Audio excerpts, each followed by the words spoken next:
do it again. We're training for the Olympics. Come on, this is no joke.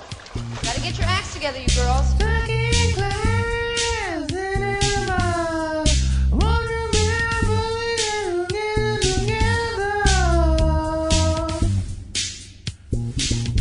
Second class cinema. Welcome to Second Class Cinema, the show where we watch a B movie and immediately discuss. I'm Tom. I'm here with Brittany and Eric. And Hello. Hello, We I'm don't have Tom. a guest. And What? no one else. What? You're not Tom. I'm Tom. No, I'm Tom. Okay. I'm Tom now. Oh, no. You just fade into obscurity. That's right. I just faded to nothing. We watched Fatal Games, 1984. Alternate title, Olympic Nightmare? Yeah. We've said it before. If a movie's got an alternate title, you know it's going to be good. Yeah, so we watched that movie, and it was Brittany's selection, so why? This movie is Why? the exception that proves that rule. I was just lost in a black hole on the internet, and I came across a GIF of one of the death scenes in this movie, and I just thought it looked really cheesy and fun. So that's what made me want to watch it. That's it? And Plain that and prompted it? Yeah. There was Good reason, eh? So once I found out what it was, I went and watched the trailer, and there was like a couple of specific things in the trailer that really sold me on this movie. Uh-huh. I agree with that. The trailer was good. Yeah, I can understand. You showed me the trailer before we started. I was like, yeah, I'm down to watch this. This is something I'd like to see. It looked ridiculous. Yeah, so 1984, Fatal Games, what is it about? It is essentially about a athletic school where this group of students are being trained to go to the Olympics in like gymnastic and track and field events. And suddenly they start getting hunted down and murdered by a javelin-wielding psychopath. A javelinist, if you will. Oh, there you go. Yeah, I was like, any movie that has javelin murder as the main plot point has to be amazing. I was wrong. Well, maybe they'll try again. But, yeah. In a nutshell. Yeah, There we go. that's perfect summation of what we just endured. So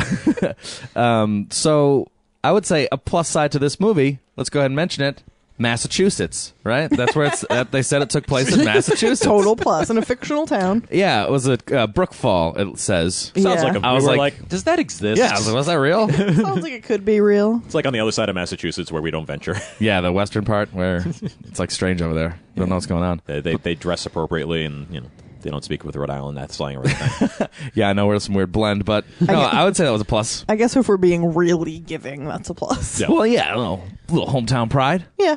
How often do we have I could dig it. Massachusetts movies that don't take place in Boston? Yeah, exactly. Some rando spots. So what else was a plus to this movie? What else was a positive note? Theme song was incredible. Like the opening theme song?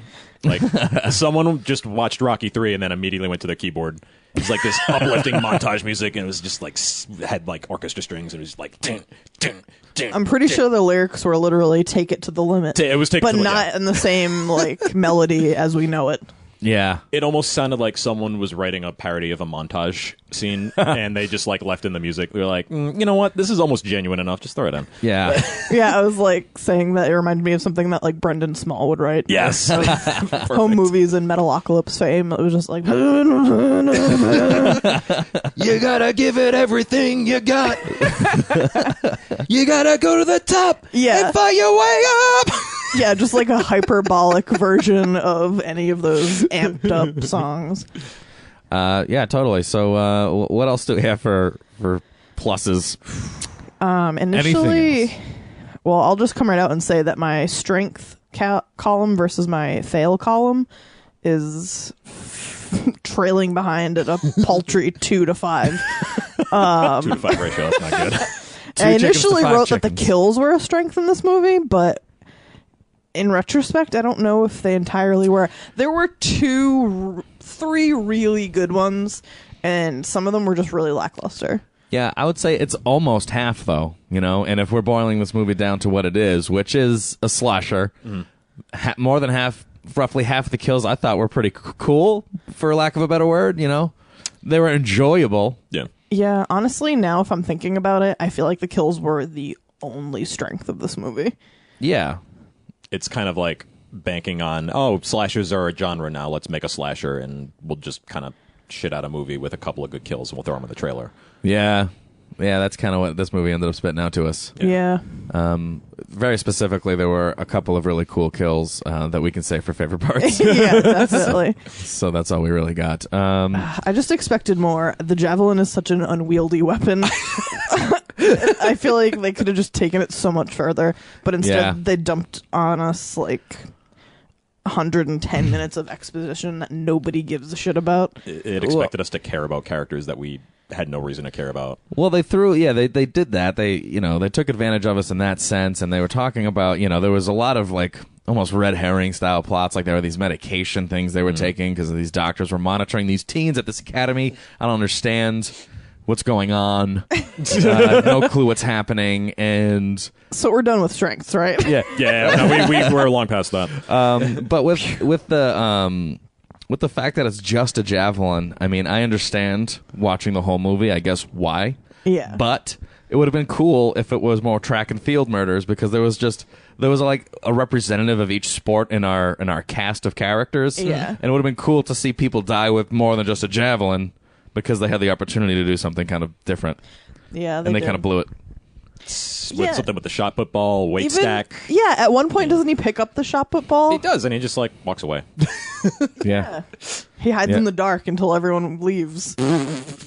Why? No one turns on a light.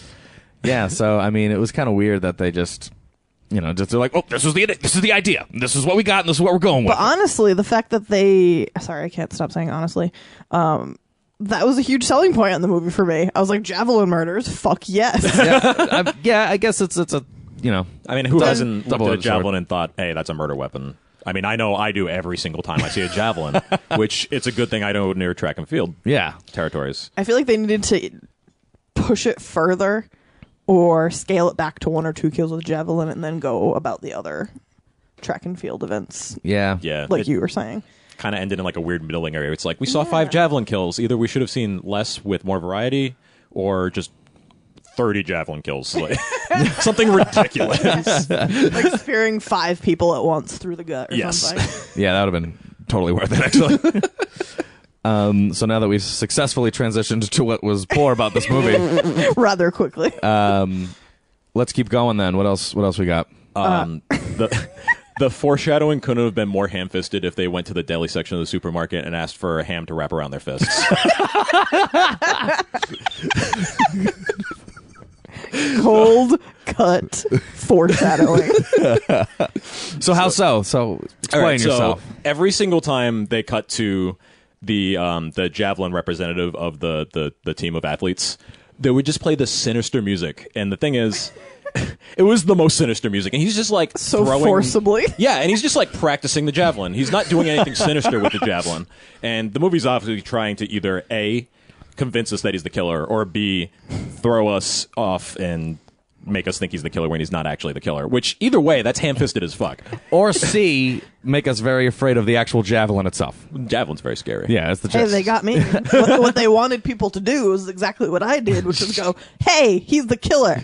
Yeah, I mean, that's what we were wondering at one point. And about that guy, I had written down here, the most sinister sipper this side of the Mississippi. I just Could wanted to not say get that. any water in his mouth. No. He was just he had Sipping his water sinister. bottle, but it was still playing like the scary music. Yeah, this movie actually, that's not the first time this movie had music linger into a different mood that just kept playing. Towards the end, when you find out, what's going on and who the killer is and blah, blah, blah, they have this really intense music go during this part that it just completely does not match to, and it sets the wrong mood. Yeah. It's trying to either keep you in the mood it already set and just tell you something real different real quick, or it could have just been tighter. It's like overall. still ramping you up after the main spectacle of action has already taken place. Yeah. And it just doesn't need to do that. Playing like chase music when there's like actual no chases going on. People are just laying on a gurney. Yeah. Like, oh, God. Chase music is used for one specific thing. I'm very offended.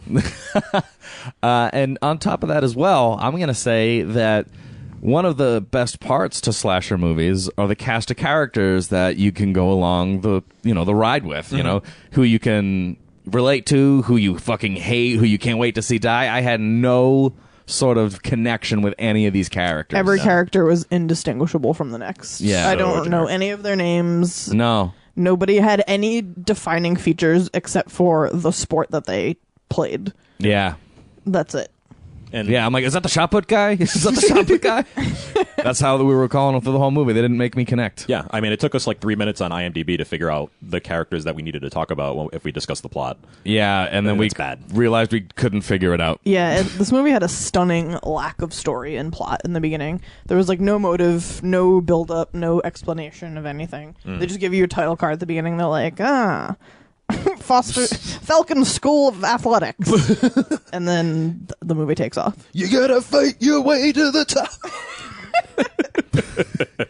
But yeah, so I mean, I guess, you know, it was really hard to follow what was the spine of this movie. Like, what was the thing that was carrying us through? Yeah, Was it the first- Olympic run? Was it the doctor's medications? I mean, but I guess in the end you don't find out really, but... It was like the first half hour was just people doing gymnastics and having like normal conversations. They're like, "Oh, hey, you forgot the paper towels? Okay, we'll see you later at Tina's. All right, bye-bye." Who threw this hot dog at me? Yeah, the Yeah. whole banquet scene at the beginning was really awkward. It just had zero development. Not even like it was shittily developed. It was none. So any more failures, guys? We're tearing this thing apart. The villain's death at the end was a failure. Again, ham-fisted. Just they were spending a lot of time in the deli. Now, without revealing too much, because we'll bring it up in risks. What happened? How did our killer die? They fell off scaffolding. I guess, yeah, like some sort of balcony or Came something. through the roof window, fell off scaffolding, got impaled on a trophy. On a gymnastics trophy. Yeah, it looked like a Track and field gymnastics trophy. Yeah, the best part of it was like two people just like run into the room like looking like with the look of awe on their faces like, "Oh my god." And then the camera takes forever to focus from them to the trophy. That was the slowest rack focus in history for the reveal of what impaled this person. Then roll credits. And then freeze frame roll credits. Roll credits, silence. Oh, they let us stew in that like it was a big deal, man. Good 20 seconds of emotional intensity. Oh, they were like, "Oh shit." and then Rocky 3 montage music is back. Fight your way up to the top. Take it to the limit. What were the lyrics? Winning isn't the most important thing. It's the only thing. fail, fail, fail. All around. The dialogue was a huge failure for me, Dialogue was for bad. the most part. I felt like there was a lot of filler, Yeah. just in general. I mean, it was a Scenes that didn't need to be in there. lengthy hour 33. So Yeah. 47 minutes in, we were like, when is this going to be over? Yeah, it could have been a tight 77 minutes. Yeah, it probably would have been better. You know, I always think movies will be better if they're shorter. Yeah, Always. for sure.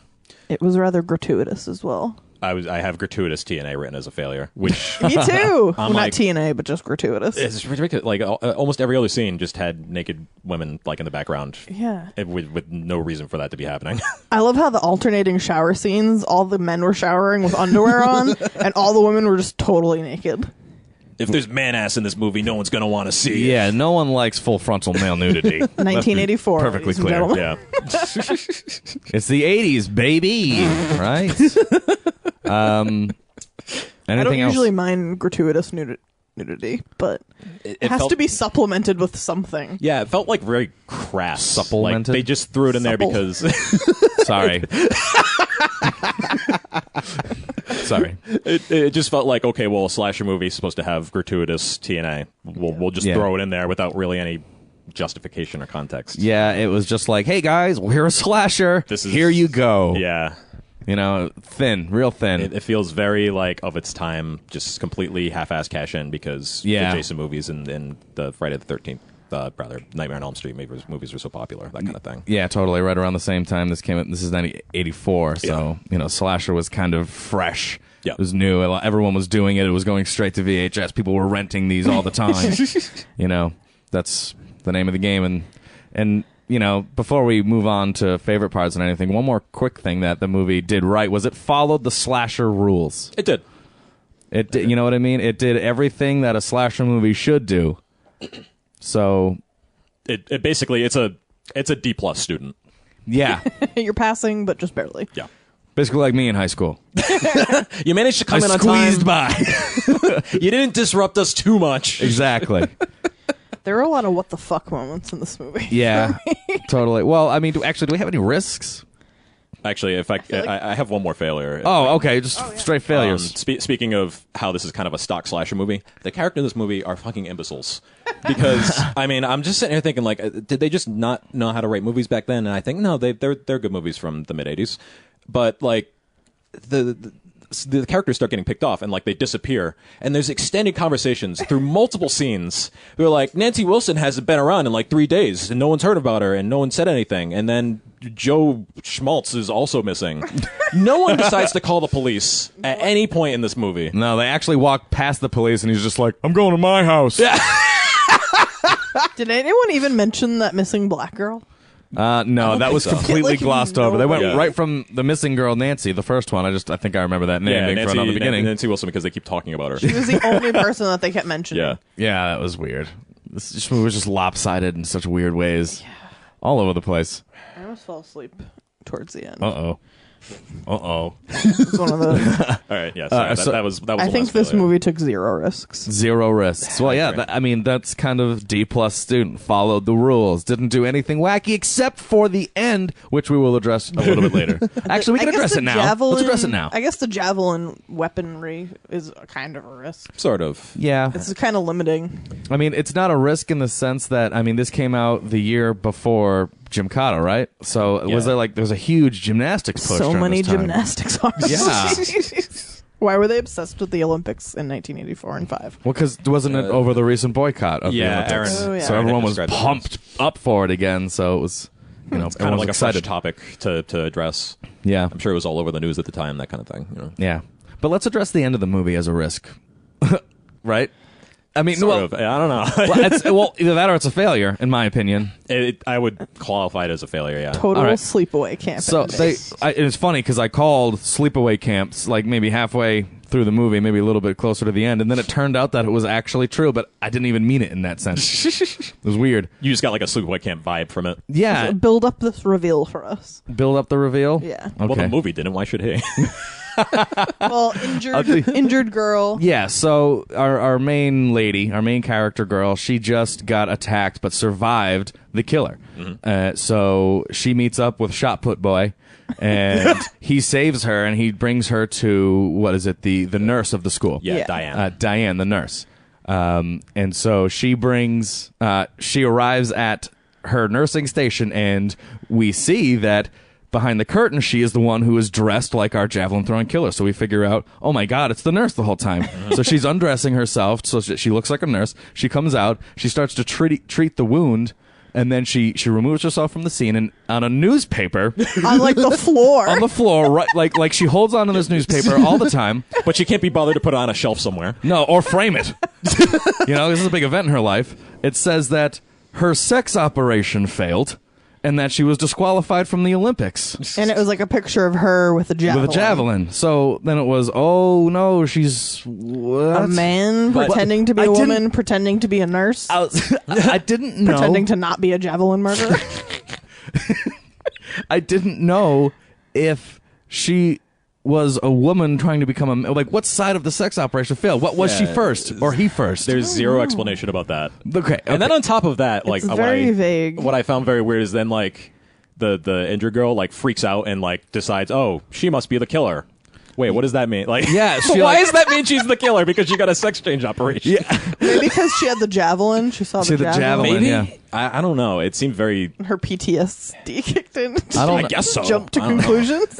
I don't know, but then like it must have been a woman to become a man, and it failed. But because then towards the end of the movie, she was chasing our main character, and she had like this weird blended deep like split voice. personality going on. Hello, ladies.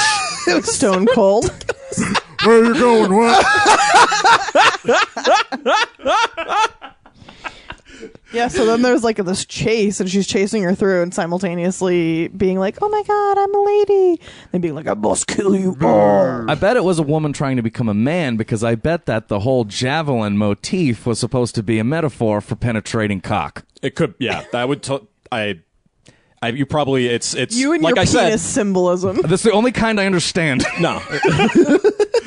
I get when they tell me that. Yeah, they went to the deli with that one.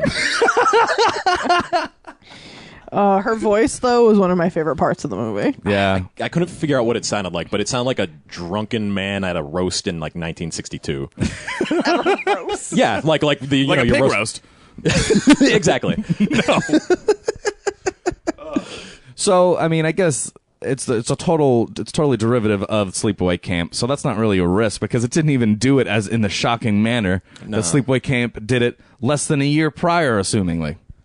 No, they just kind of drop it in your lap, and they're Yeah. like, "Here, this is what's happening." Yeah, well, I mean, at least Sleepaway Camp, like when hung you watch in- it you the hung in second for time. the past hour and 20 minutes. All right, I guess we'll give you something. Yeah, well, if you watch it again, you get it. I don't think if we watch this again, we're going to get it. I mean, they slightly touched on it in retrospect, but nothing that could lead us to this conclusion. The only foreshadowing I really remember was when she was massaging that main character girl, and who was naked during her massage, by the way, which I thought was fucking weird. That's definitely weird. No towel. But she got like really close to her vajayjay buttocks area, and she was like, "Oh my god, I have to go," and like ran, and the nurse was not happy Yeah, exactly. that she ended her grope sesh. That's it. Grope sesh. Barf. Disgusting. All right, so could we move on to favorite parts then? Yes, sure. please. All right, let's do favorite parts. Anyone want to volunteer? I think we have a collective favorite part. I agree. Whip it out. Devo it for us. So good. It's so good. So probably about 3/4 of the way through the movie, one of our characters who is still remaining decides that she's going to take a swim. And for some reason, there's no lights on. It's pitch black in this pool. No one ever turns a light on when they walk into the room in this movie. That's true. Nobody ever does. Why would you? Yeah. So it cuts back and forth between her swimming and our killer. Cuts back to her swimming laps, back and forth. And then the shot like widens, and the killer is under the water in scuba gear, holding the javelin, getting ready to murder her. And that was the part I saw in the trailer, and that's what made me want to watch this entire movie, because it's the height of absurdity, and I loved it. It was the best part of the whole movie. I can definitely agree with that, and I was watching the trailer that you showed me, and as soon as that happened, I just laughed really loud and stopped the trailer immediately. I was like, it just peaked. Don't need to know anything else. That's it. I'm excited for this now, and that's where I'm stopping it. I wish that had happened in the first 10 minutes, and then we just shut the movie off after that. Yeah, I mean, that was definitely a collective favorite part. I'm not sure if there's some of the kills in general. But. Well, there was another kill where the red herring javelin guy gets killed off. Oh, yeah. That was really good. Where, like, okay, the javelin guy is doing his javelin thing and it's still playing the sinister javelin music, which sounds like the hard copy sound. I don't know if anyone remembers hard copy. It kind of does.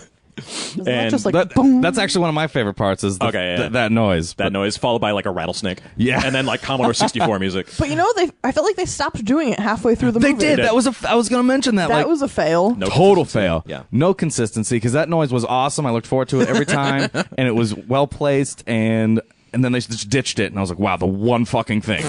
But anyway, Eric, All continue. right, so, yeah, the javelin guy is doing his javelin practice and is playing the evil javelin music. Then he goes to get a sip of water, catches a javelin right in the chest. And then it cuts to what might be a shot from like 2 miles away. Yeah, which is a pretty total impressive wide. javelin throw. And it's this person in all black, and he does like a crossfire like fist pump. Like, yeah. And then he walks behind a pole, which is like the thinnest thing ever, and then just disappears behind it. Like it's a cartoon. He just hides. He's not going to escape from the cops or anything. He's just going to hide behind this pole. No one's going to catch him. Oh, man, that was fantastic. We rewound that part. Fantastic. What was it, like a football field? Yeah. Yeah. I mean, it was probably the track and field. Was he field. standing on top of like the announcer box? Yeah, it was. Why did So good. I was gonna say, why didn't that person enter the Olympics? But it's because the sex operation failed. Yeah. That's exactly why. We're blowing this thing wide open. Oh man, I just got to the bottom of it. So is that it for favorite parts? I have a couple others. All right, fantastic. All right. This probably should be a failure, but I enjoyed it so much. Every time we saw a javelin flying, it was very clearly on a wire. It was just kind of like slowly drifting towards its target. It was like sub Three Stooges level of like craftsmanship. And it just looked weird every single time. Like there was no urgency to the way this javelin was flying. So like 50 years out of date. Yeah. Okay. Yeah. Oh. And when the main character is being wooed by shot put guy, I think, he's trying to convince her to go back to his room. And it devolves so quickly. He's such a failure. He goes, well, why don't you come to my room and we'll make it? Which, I mean, very romantic. And, and then he quickly tries to bargain down to make out. And then he bargains down again to, well, let's go to a motel and see what's on TV, which is not a pickup term I've ever heard in my life. And then eventually he's like, well, let's get a burger. I'm like, good job, dude. Just getting shot down continuously. That was the wrong order. Yeah, he did it backwards. He did it completely backwards. You're supposed to ask her for a burger, then see what's on TV, make out, and then make it. It's very easy. Come on, dude. Idiot. Jeez. One of the parts that I thought was really funny was close to the beginning when two of the characters were taking a shower. And they're just standing there topless in front of a window, rubbing soap on each other. And there's like shower sounds, but there's no water. They're definitely not in a shower. They're just standing in the middle of a room rubbing soap on each other. Yeah, that was weird. They were in front of like the kitchen window. I was like, wow, that's a big fail. They couldn't even afford a shower, even though they had like huge showers scenes earlier. It was a pickup shot. Oh yeah, probably. Oh, poor. They had a garden hose and a wall. And they used it. And then they ran out of water. Are we prepared to rate this movie? Oh, yeah. Yeah. So let's rate it then. Yeah, I'm gonna go with Yeah, fuck I'm going to you. have to give it an unfortunate fuck off. Oh my god, my fucking Fuck father. you. Fuck you. A fucking fine. Fuck yeah! All right, so let's dive into it. Who wants to start? I'll start. All right, you start. What are you going to say? I give this movie a fucking get out. All right. It just failed on so many levels for me. The only redeeming qualities were the music and the kills, and not even all of the kills. Yeah. This movie really had no redeeming qualities. I mean, if you can look up the scuba javelin on YouTube, by all means, watch the highly trailer. do it. Yeah, watch the trailer. But maybe there's like 2 parts in this movie worth seeing. Yeah. It was a trudging hour and a half. Okay. Fucking get out of here. So yeah, I would say, what was that again? Fucking get out of here? Get out. Get out of here. What do you got, Eric? It's fucking redundant. Fucking redundant. I like we said, it copped a lot from slasher movies of its time. It stole an entire plot point from Sleepaway Camp without doing anything with it, and it reminded me a lot of Pieces. Which, in a weird way. yeah, Certain like aspects for sure. yeah, like the shots looked very similar to Pieces. It also took place in Massachusetts, like Pieces does. It takes place on a college campus. The kills had the same vibe, but Pieces has the same kind of glacial pacing at certain points. Yeah. But the first time we watched Pieces, it was pretty enjoyable. Yeah, for sure. And it took us by surprise at a lot of times, and it took a lot of risks. This took no risks whatsoever. I don't see why would I ever watch this over Pieces, even though Pieces is not really that good for repeat viewing. Yeah. It just strikes me as like, why would I ever bother? Yeah. Totally agree, man. What do you give this movie, Tom? I'm going to give it a fucking dumb. I thought this movie was pretty fucking dumb. I thought, and I'm going to be honest with you, the movie had me hooked for about the first act. Yeah. Roughly 30 to 40 minutes in, I was in. Despite that whole paper towel fiasco. It was, kind of charming. I don't know. There's something about the tug of war over a paper towel that I was kind of like, huh, okay. I was along for the ride. Mm-hmm. And then they just lost me, completely lost me. And it got really stupid. And the only thing I was looking forward to were more javelin kills that weren't as satisfying as they should have been given the rest of the movie. True. I feel like that's the most insidious way a movie can be bad too, is when it hooks you in the first 20 minutes or so, and then it just loses all of its charm. Yeah, that's exactly what happened. That's exactly it. Because it's getting you on a false premise, essentially. Yeah. It's like 1,000 times worse than a movie that's completely backloaded. Yeah. Or something that's just horrible the entire way through. You'll know in 5 minutes, oh, this is going to be bad. Why am I going to waste my time? Yeah. All right. Any final thoughts before we wrap up? The beginning urgency of this movie. They forgot to pack the napkins. Damn. Very big deal. I think we didn't mention the first kill, which was really good. Just because she got hit in the chest with a javelin and flew 10 feet across the room. Yeah. But a success of mine, but then we wrapped up all the deaths as a success, so I decided to leave the detail aside. But no, I guess... Did you get to mention any favorite parts besides our shared favorite part? Well, Did you have any? I discussed the noise that I liked that they ditched, and then I went back to Eric for continue, so I'll cut all that. Sorry. No, it's okay. Just wanted to make sure you got to say what you need to say. I get it. Oh, one final thought I just want to say is workout unicycle. Oh.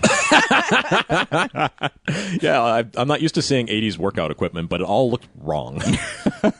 Yeah, it didn't look ergonomic. You're not supposed to use anything that looks like that. All right, that's it. We're done. I'm pretty sure that's it.